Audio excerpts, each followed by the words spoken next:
आप किसी होटल में गए, क्या आप ये सोच भी सकते हो कि कैमरा कहाँ कहाँ हो सकता है? ये जो वीडियो लीक करने वाला ग्रुप है, ये किस हद तक जा सकता है? जैसे होटल पे लगी घड़ी को नोटिस करना और घड़ी के नंबर को देखना, ध्यान से देखना कहीं ऐसा तो नहीं। और पासपोर्ट के फोटो में आप ज्यादा हंसोगे तो ऑफिसर आपको कहेगा कि फेस नॉर्मल रखो भाई, लड्डू नहीं बांट रहा। पर ऐसा क्यों? आईडी कार्ड्स में हंसना मना क्यों होता है? और मिंट च्युइंगम्स आपके दिमाग को धोखा देती है, बताऊंगा कैसे। और आपकी गर्लफ्रेंड आपसे पूछे कि 10 में कितनी लग रही हूँ, तो आप 9 या 10 कहना, क्योंकि अगर 7 कहे तो प्रॉब्लम में आ जाओगे। एक ऐसा साइकोलॉजिकल फैक्ट जिसके बारे में आपको जरूर पता होना चाहिए। ये सब और भी ऐसे कई अमेजिंग फैक्ट्स आज आप इस वीडियो में जानोगे। वीडियो को लाइक करके, चैनल को सब्सक्राइब करके बेल आइकन जरूर ऑन कर लेना। Let's begin. रेट करना और दिल दुखाने का कनेक्शन, ये आपके फेवरेट साइकोलॉजिकल फैक्ट्स में से एक है। गर्लफ्रेंड के बारे में बाद में सोच लेना, अभी इधर ध्यान दो। अगर आपने कोई खाना बनाया और किसी को खाने दिया और रेट करने को कहा कि ये देख और बता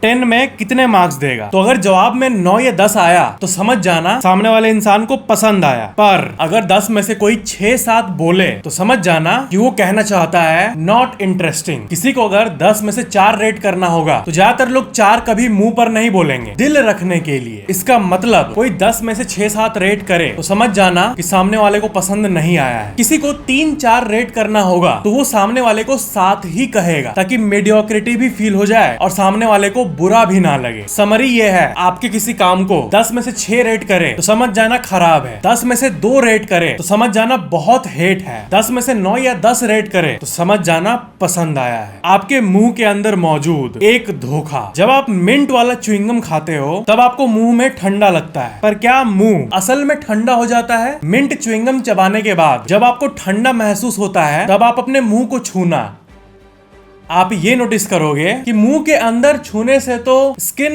गर्म फील हो रहा है, पर फिर भी ठंडा कैसे महसूस होता है? बात ये है कि मुंह असल में ठंडा नहीं होता है। मुंह के टेम्परेचर में कोई बदलाव नहीं होता है। असल में मिंट के पत्ते जिससे मिंट च्युइंगम बनता है, वो पत्ते स्पेशल होते हैं। जब मिंट च्युइंगम आपके मुंह में जाता है तो मेंथोल नामक केमिकल आपके मुंह में प्रोड्यूस होता है, और ये केमिकल आपके जीभ पर मौजूद कोल्ड रिसेप्टर्स को झंझना देता है, यानी स्टिम्युलेट कर देता है। जैसे बर्फ जब आप अपने जीभ पर रखते हो तब बर्फ ठंडी है, ये बात आपको इसलिए पता लग पाती है क्योंकि आपके टंग पर कोल्ड रिसेप्टर्स मौजूद हैं। जब आप सच में ठंडे चीज को मुंह में डालते हो तब यही कोल्ड रिसेप्टर्स स्टिम्युलेट होता है और ब्रेन को सिग्नल जाता है कि ठंडी चीज मुंह में आई है। लेकिन मिंट च्युइंगम के केस में ये बिना मतलब के कोल्ड रिसेप्टर्स को ठंडना देता है। एक फॉल्स सिग्नल जाता है ब्रेन में, यानी झूठा सिग्नल कि मुंह में कुछ ठंडा आया है, जबकि एक्चुअल कुछ ठंडा मुंह में नहीं आया होता है। एक लाइन में फैक्ट ये है कि मिंट च्युइंगम्स आपके ब्रेन को धोखा देती है, ये बिलीव कराती है कि कोई ठंडी चीज मुंह में आई है। धोखेबाज च्युइंगम। और ये दिमाग कितना भोंदा है। क्या बनेगा दुनिया का सबसे पावरफुल चीज? क्या बनेगा यूनिवर्स का सबसे पावरफुल टूल? ये है पासपोर्ट में ज्यादा हंसना मना क्यों है? अगर आप पासपोर्ट बनवाने गए तब जब आपका फोटो क्लिक हो रहा होता है तब आपको कहा जाता है सर न्यूट्रल फेस बना के रखिए, आपकी शादी नहीं हो रही। अगर आपने ज्यादा हंस दिया तो वो फोटो रीटेक करते हैं। ऐसा क्यों? ऐसा इसलिए क्योंकि पासपोर्ट या ऐसे कोई भी डॉक्यूमेंट्स में जो आपका फोटो होता है वो बहुत इंपॉर्टेंट डेटा होता है। फोटो में जब आपका फेस ऐसे नॉर्मल होता है तब आपके लिप्स का लेंथ, नाक की लंबाई और बाकी फेशियल फीचर्स नॉर्मल कैप्चर होते हैं। पर अगर आपने हंस दिया तो आपके लिप्स का लेंथ इन्फ्लेट हो जाएगा और मेजरमेंट सही नहीं आएगी। इसलिए जब कोई मस्त मौला इंसान कार्ड बनाने जाता है तो एकदम हंस रहा होता है, तब सामने वाला ऑफिसर कहता है सर थोड़ा कैमरा में देखिए और चेहरा सीधा रखिए। गद्दे में लगा एक मिस्टीरियस टैग। आप अपने घर के लिए जो भी गद्दा लोगे, मैट्रेस लोगे, उसमें आप अलग सी चीज नोटिस करोगे। ये चीज गद्दे के साथ परमानेंटली अटैच्ड एक टैग दिया रहता है, पर बाहर तो प्राइस टैग होता ही है, तो गद्दे के साथ ये क्या लगा रखते हैं वो लोग? और ये निकलता भी नहीं है, इसको काटना पड़ता है कैंची से। इसके पीछे एक बहुत बड़ी वजह है। और एक बात, आप में से कई लोग ये सोचते हैं कि इसको कैंची से काटना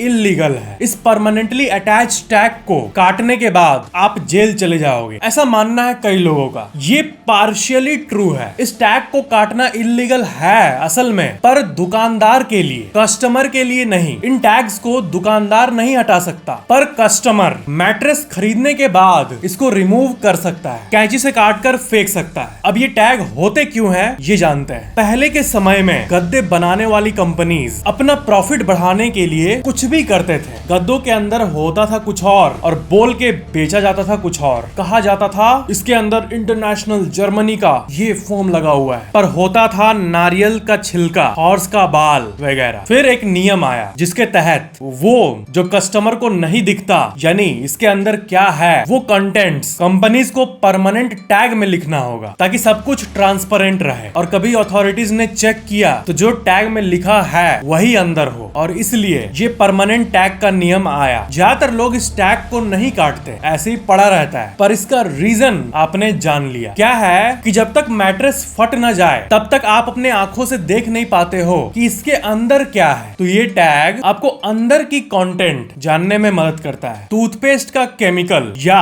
दातून, कई हेल्थ रिसर्चर्स ये कहते हैं कि टूथपेस्ट अच्छा नहीं होता, देसी दातून बेस्ट है। दातून को इंग्लिश में टीथ क्लीनिंग ट्विग कहते हैं और ये दांत साफ करने का सबसे नेचुरल तरीका होता है। टूथपेस्ट को खराब इसलिए बोलते हैं क्योंकि टूथपेस्ट में केमिकल्स होते हैं। पर आप कहोगे ये तो बहुत जनरल सी बात हुई, इसमें नया क्या है? तो नया बताता हूँ। एक्चुअल में आपके मुंह में जीभ के नीचे वाला जो पार्ट है वो एक ऐसा पार्ट है जिसपे दवाई रखने से हार्ट की इमरजेंसी भी रुक जाती है। आपने ऐसे दवाइयों के बारे में जरूर सुना होगा जिसको हार्ट अटैक के समय जीभ के नीचे रखा जाता है और हार्ट अटैक तुरंत रुक जाता है। ऐसा इसलिए क्योंकि जीभ के नीचे ऐसे कैपिलरीज और नर्व्स होते हैं कि जीभ के नीचे दवाई रखने से 5 से 7 सेकंड के अंदर दवाई एब्जॉर्ब हो जाती है शरीर में। जीभ के नीचे वाला पार्ट इतना इंटरेस्टिंग है। तो सोचो, आप तो टूथपेस्ट डेली यूज कर रहे हो और डेली सुबह उठ के सबसे पहले ही जीभ के नीचे केमिकल्स का अनुभव आपका मुंह कर रहा है टूथपेस्ट के जरिए, और ये एकदम first thing in the morning होता है। इसलिए कुछ रिसर्चर्स ये कहते हैं कि toothpaste equal to daily chemical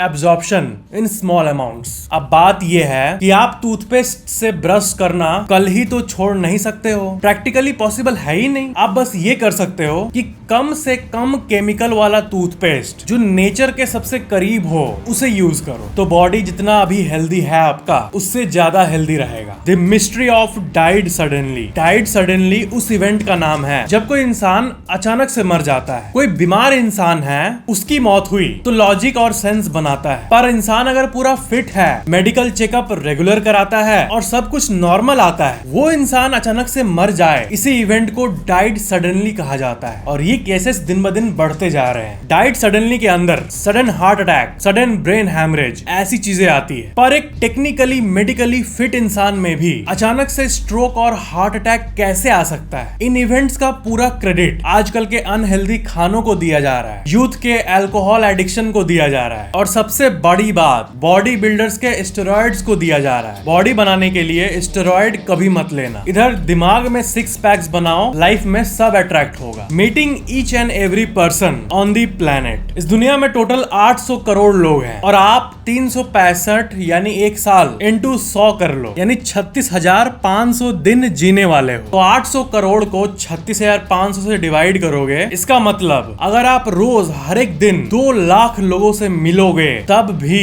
दुनिया के सारे लोगों से मिलने में आपको 100 साल लग जाएंगे। इस मामले में मैं लकी हूँ क्योंकि मैं एक दिन में एक्चुअल में लिटरली 2 लाख से ज्यादा लोगों से बात कर पाता हूँ। जिंदगी में कुछ भी हो जाए, अपनी कमाई किसी को मत बताना। A psychological mystery. एक बात है जिसको 79% लोग मानते हैं कि अपनी एग्जैक्ट इनकम कभी भी चाहे कुछ भी हो जाए किसी को नहीं बताना चाहिए। और इसका कारण ये है कि अगर आपने सामने वाले को अपना एग्जैक्ट इनकम बता दिया और अगर आपका इनकम उसकी कमाई से ज्यादा है तो उस इंसान को ना चाहते हुए भी जलन होगी, और अगर आपकी इनकम सामने वाले व्यक्ति के इनकम से कम है तो वो आपको छोटा समझेगा, लेस पावरफुल समझेगा। इसलिए बस ये बोलो कि हाँ ठीक ठाक चल जाता है। लोगों को कंफ्यूज्ड रहने दो। मुझसे कोई पूछता है कि मैं कितना कमाता हूँ, मैं कहता हूँ बस जीने लायक कमा लेता हूँ, और क्या चाहिए लाइफ में। मेरे पास बस BMW जैसा छोटा मोटा बजट कार है, और क्या चाहिए। आईफोन जैसा सस्ता फोन है, और क्या चाहिए। नहीं bro, kidding, always keep working hard. और मजाक तो अलग बात है, पर घमंड को सर पर कभी मत चढ़ने देना। क्योंकि आप ही सोचो, अगर आज किसी के पास BMW है तो दूसरों के पास रोल्स रॉयस भी है। आज किसी के पास आईफोन का टॉप मॉडल है तो दुनिया में ऐसे भी लोग हैं जिनके पास गोल्ड वाला आईफोन है। ये बातें एनफ है एक इंसान के अंदर हम्बलनेस पैदा करने के लिए। असल में मैं किसी इंसान के घमंड की पूजा तब करूंगा, वो घमंड कर सकता है ऐसा तब बोलूंगा जब उसका वेल्थ दुनिया में सबसे ज्यादा हो, धरती पे सबसे ज्यादा हो, जो कि अभी है एलॉन मस्क भाई साहब। काली कमाई सरकार को बताओ, एक बहुत बड़ा ऑफिशियल मजाक। इस फैक्ट में आपको मजा आ जाएगा। आप अपने पापा से एक बार पूछना कि क्या आप इनकम टैक्स फाइल करते हो। देश के हर नागरिक को सरकार को बताना पड़ता है कि साल में कितनी इनकम हुई, नहीं तो डिसप्रोपोर्शनेट एसेट का केस बन जाता है बाद में। तो इसके लिए सबको पता है ITR फाइल करना होता है, यानी इनकम टैक्स रिटर्न। इंडिया की तरह अमेरिका में भी इनकम टैक्स रिटर्न होता है, पर उसमें एक ऐसी चीज होती है जो देखकर आपका फेस बिल्कुल ऐसा होगा। अमेरिका के ITR में एक फील्ड दिया हुआ है इल्लीगल एक्टिविटीज। मतलब सरकार ने ITR फॉर्म में एक जगह दिया है जिसमें आपको अपने इल्लीगल मनी को रिपोर्ट करना होगा। यानी आप अगर बिजनेस से कमा रहे हो तो फॉर्म में बिजनेस इनकम का फील्ड है, रेंट से कमा रहे हो उसका भी फील्ड है, काली कमाई कर रहे हो उसका भी फील्ड है। काली कमाई फॉर्म के इस पार्ट में भरना होता है। अब ये देख के मन में ये बात आता है, कोई इल्लीगल तरीके से कमा रहा है तो वो ITR में रिपोर्ट करेगा क्या? हद है। और मैं कोई मजाक नहीं कर रहा या कोई न्यूज सोर्स से ये इंफॉर्मेशन नहीं बता रहा, बल्कि USA के इनकम टैक्स के ऑफिशियल वेबसाइट के PDF में आपको ये दिख जाएगा। गजब है भाई। आप लोगों में से जो CA हो वो बताओ मेरे को ऐसा क्यों, क्या सेंस बना रहा है? ताले का डीप मकसद, ये फैक्ट है ताले के बारे में। ताला घर में लगाते हैं, वो किस लिए लगाते हैं? सुरक्षा के लिए नहीं, नोटिफिकेशन के लिए। जिसने चोरी करने का ठान लिया है वो ताला तोड़कर घर को लूट लेगा। तो ध्यान से आप सोचोगे इसके बारे में तो आपको ये समझ आएगा कि ताला सेफ्टी घंटा प्रोवाइड करता है। आजकल ताले को आराम से तोड़ा जा सकता है। ताला का invention at the very deep level इसलिए हुआ था ताकि चोरों की ड्यूरेशन यानी चोरी का समय बढ़ जाए, और जब टाइम बढ़ता है तो कोई ना कोई नोटिस कर लेगा चोरी करते हुए, इसकी प्रोबेबिलिटी बढ़ जाती है। ताला का असल काम चोरों के चोरी का टाइम बढ़ाना। ताला कोई न्यूक्लियर प्रोटेक्शन थोड़ी है, आजकल यूं तोड़ लेते हैं जिनको तोड़ना होता है। अब कुछ लोग इस फैक्ट को सुन के बोलेंगे कि ये जो ब्लू ड्रेस में लड़का बैठा हुआ है क्या बोलता है यार, इतना डीप कौन सोचता है? ये न्यू व्यूअर्स बोलेंगे, लेकिन जो सब्सक्राइबर्स हैं डीप थॉट वाले वो कहेंगे नाइस वर्ड्स एंड मीनिंग्स। गलत वाले कुछ ऐसे वर्ड्स होते हैं जो कई लोग ठीक से याद नहीं रख पाते, जैसे ग्रूम का मतलब या ब्राइड का मतलब। कुछ लोग शादी में दुल्हन को ग्रूम कह देते हैं। तो इस कंफ्यूजन को क्लियर करते हैं एकदम सिंपल। तो इसको याद रखने का एक बहुत ही सरल उपाय बताता हूँ आपको। ब्राइड मतलब वो लड़की जिसकी शादी हो रही है, और ग्रूम मतलब वो लड़का जिसकी शादी हो रही है। पर इसको याद कैसे रखें? देखो, G से गधा और G से ग्रूम यानी लड़का, और B से बेस्ट, और बेस्ट तो सिर्फ एक देवी ही हो सकती है। तो B से ब्राइड, B से लड़की, ब्राइड इक्वल टू लड़की। अब दुल्हे लोग इसको सुन के गुस्सा करेंगे, लेकिन ये सबसे बेस्ट तरीका है ब्राइड और ग्रूम में कभी भी कंफ्यूज नहीं होने का। क्योंकि मैंने पर्सनली एक शादी में किसी को कहते हुए सुना कि अरे देखो ग्रूम आ गई। मुझे लगा व्हाट, ये तो लड़की को ग्रूम कह रहा है, तो ब्राइड कौन हुआ? B से बेस्ट, B से ब्राइड, B से लड़की, और G से गधा, G से ग्रूम यानी लड़का। होटल का घोर सीक्रेट कैमरा। कभी आप होटल में गए तो होटल वाले आपके गतिविधियों को रिकॉर्ड न कर पाए, आपको ब्लैकमेल न कर पाए, इसके लिए आप होटल रूम में बहुत जगह पर चेक करते हो, हर कोने को चेक करते हो, हर कोने को देखते हो। लेकिन जिनको बदमाशी करनी है वो भी नए नए टेक्निक्स को निकाल लिए हैं, जिनका अवेयरनेस आपको होना चाहिए। होटल के दीवार पर अगर कोई घड़ी लगा हुआ है तो घड़ी के नंबर्स के ऊपर ध्यान से देखना, उस नंबर के ऊपर ध्यान से देखना, कुछ अलग दिखे। और अगर आप एक्सट्रोवर्ट हो तो होटल वाले को इतना सुनाना कि वो रोने लगे, और इंट्रोवर्ट हो तो पूरा सीन रिकॉर्ड कर लेना और सेव कर लेना, और बाहर जाने के बाद सबको सच्चाई बताना। तो ये थे आज के फैक्ट्स। वीडियो को शेयर जरूर करना, और वीडियो कैसा लगा नीचे कमेंट जरूर करना। Thank you so much for watching this video. मिलते हैं अगले वीडियो में।